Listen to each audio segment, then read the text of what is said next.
Oi, pessoal. Então, para a gente finalizar aquele assunto de classes abstratas, que eu já passei algumas videoaulas para vocês, eu trouxe aqui um exemplo, tá? O exemplo em cima da resolução que a gente terminou de fazer, do exercício de herança e polimorfismo. Então, tá aqui nosso diagrama, tá? Então, o que seria uma classe abstrata, tá? Uma classe abstrata é aquela classe que você não vai permitir instanciar um objeto dela. Você diz, poxa, Cris, criar uma classe para não instanciar um objeto? Por que eu vou criar essa classe? Tá? Então, o que acontece? Quando a gente resolveu esse exercício do herança e polimorfismo, essa classe obra aí, tá? Essa classe obra, em nenhum momento eu instanciei ela. Eu criei diretamente os objetos pintura e o objeto escultura, tá? Então, eu não tive essa necessidade, porque, no meu caso, nesse problema específico, para mim, instanciar uma pintura e uma escultura é mais interessante, que eu tenho mais informações em relação a isso, tá? Então, toda vez que eu tenho uma classe onde eu não tenho a necessidade de criar esse objeto, que apenas os objetos das subclasses vai satisfazer o meu problema, tá? Então, eu não preciso instanciar esse objeto dessa classe, dessa superclasse, tá? Outro exemplo, uma classe pessoa, vamos dizer que no lugar de obra tem pessoa, e aí eu tenho aqui uma pessoa física e uma pessoa jurídica. Então, se você está implementando um sistema e você precisa determinar se uma pessoa ela é física ou jurídica, não tem por que você instanciar uma classe pessoa, tá? Então, o que a gente faz? A gente trata essa classe como uma classe abstrata, e aí a gente proíbe a instanciação desse objeto, até uma questão de segurança quando você bloqueia isso aí para que nada venha a instanciar um objeto do tipo obra, tá? Bom, e aí o que é que acontece? Como é que a gente faz isso lá no nosso código, tá? Então, vamos lá no Eclipse para a gente dar uma olhadinha como é que a gente vai fazer essa questão aí toda acontecer, tá? Olha só, estamos aí no Eclipse, então esse daí é aquele código, tá? Então, o que acontece que eu tenho aqui, tá? Eu tenho aqui a minha obra, tá? Essa aqui vai ser a classe que eu vou tornar uma classe abstrata. Para essa classe se tornar abstrata, depois do public, eu vou botar public abstract classe obra. Pronto. Coloquei esse modificador aqui, eu já estou especificando que trata-se de uma classe abstrata, certo? E aí, com isso aqui, eu já não consigo mais instanciar um objeto obra, só de colocar essa palavrinha aí. Então, vamos lá no museu, que é a minha classe teste. E aqui, ó, já deixei aqui prontinho pra gente, ó, um obra 1 igual a new obra. Percebam que esse construtor aqui não passa nada de parâmetro. Nós não temos um construtor dessa forma aqui, tá? Então, eu vou criar ele aqui. Eu mesmo vou copiar, não vou pedir para gerar não, porque, na realidade, vai ser algo bem simples. Pronto, só isso aqui. Então, na realidade, ele não faz nada, só para que a gente não acredite que esse erro gerado aqui é porque eu não tenho esse construtor, tá? Então, eu tenho o construtor. Então, esse erro aqui que ele dá, esse probleminha que ele tá, é justamente a causa. Porque ele não pode instanciar um tipo obra. Por que ele não pode instanciar? Porque eu criei obra como sendo uma classe abstrata, tá? Então, eu não consigo instanciar um objeto do tipo obra. Tá, beleza, Cris. E aí, fica por isso mesmo. Se você quiser só deixar essa restrição, você pode deixar o tipo obra com todos os seus métodos tradicionais, não existe problema. Oh, desculpa aqui, gente, ficou demais.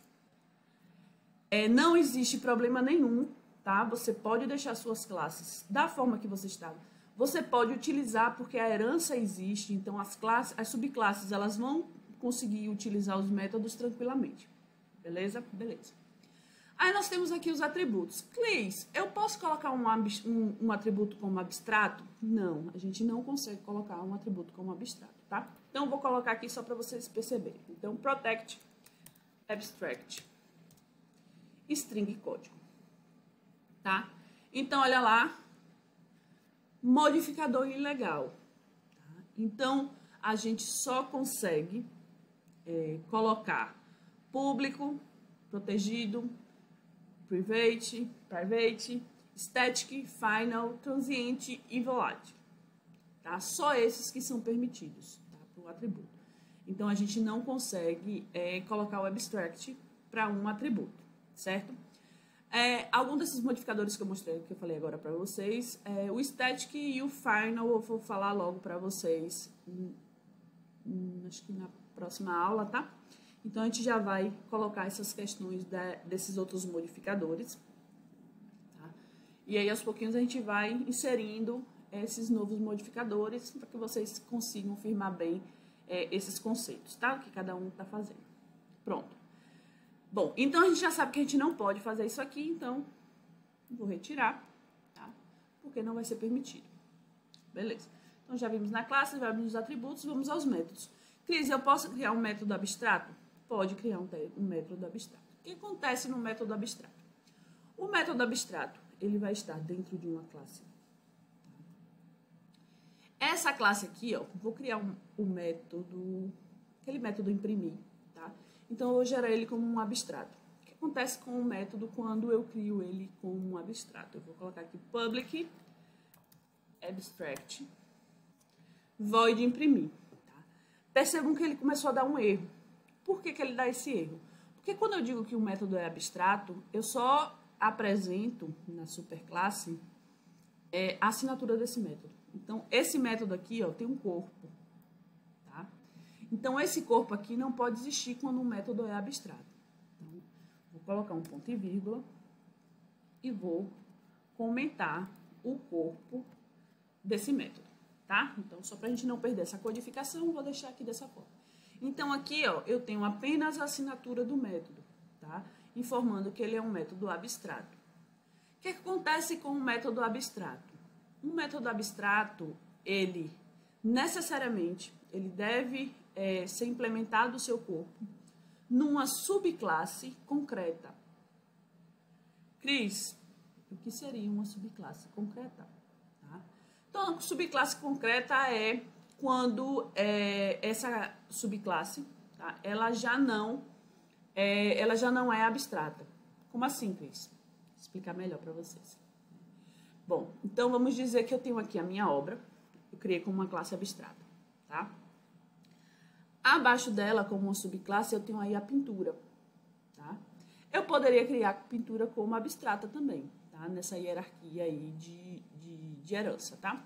Então, obra abstrato, pintura abstrato, tá? Então, pintura ainda não precisa fazer essa implementação do imprimir do obra. Então, abaixo de pintura, eu tenho, por exemplo, uma classe tela. Tá? Então, nessa classe tela, que não é abstrata, necessariamente ela se tornou aí uma subclasse concreta. Tá? Então, ela não é, nessa hierarquia, ela não é mais abstrata, então ela se torna uma classe concreta. A classe concreta, ela é obrigada a implementar o corpo do método abstrato. Cris, como assim? Obrigada? Mostra para mim. Então, vamos mostrar, tá? Então, eu tenho aqui, na minha classe abstrata, um método abstrato imprimir, ok? Vou lá na pintura, vou tratar a pintura como sendo uma subclasse concreta. Tá? Então, o que acontece? Tenho aqui imprimir, ó, como antes eu tinha chamado super, tá? Então, eu vou comentar aqui, porque como ela não existe o corpo lá em cima mais, né? Não tem porquê eu manter o super nessa codificação, tá? Então, vou pegar aqui o código, tá? Da impressão, tranquilinho, pronto. Fiz a implementação do corpo desse método, tá? Na minha pintura.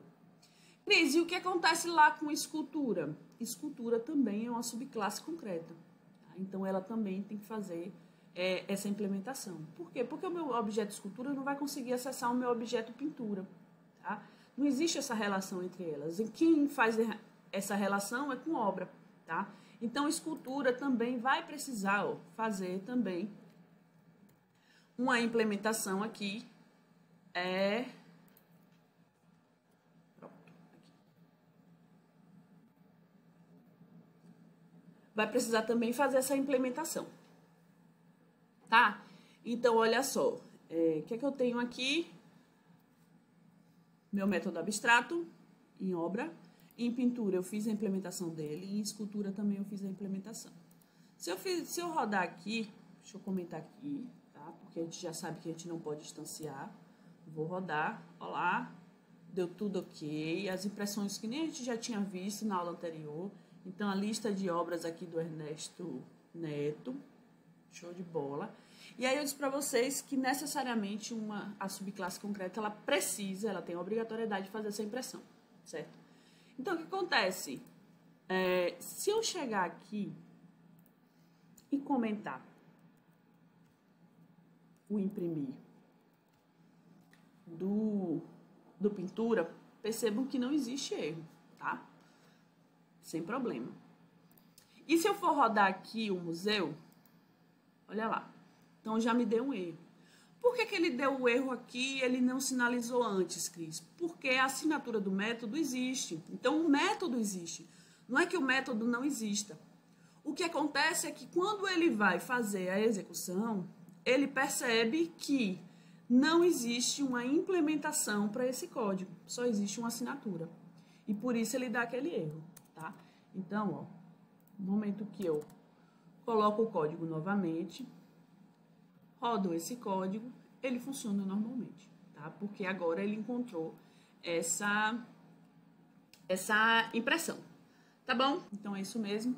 Eu tenho aqui, ó, o imprimir, tá? Da minha obra. Então, ó, métodos que não são abstratos, eu consigo acessar normalmente, tá? Então, aqui a minha escultura normalmente acessou aqui o imprimir a lista de obras do artista, que é o que eu passei aqui em museu, tá? Bom, então é isso, pessoal. Espero que vocês tenham entendido. Lembrando que eu deixei com vocês um exercício da classe animal, mamífero e peixe, né? Então é para vocês justamente fazer esse tipo de implementação. Façam essa brincadeirinha, né? Tenta instanciar o objeto, coloca a implementação do corpo, do método, tira essa implementação. Então, vai fazendo os testes para que vocês consigam realmente entender todo o conceito, tá? Então, é isso. E a gente se vê quinta-feira. Beleza? Tchau, tchau, galera.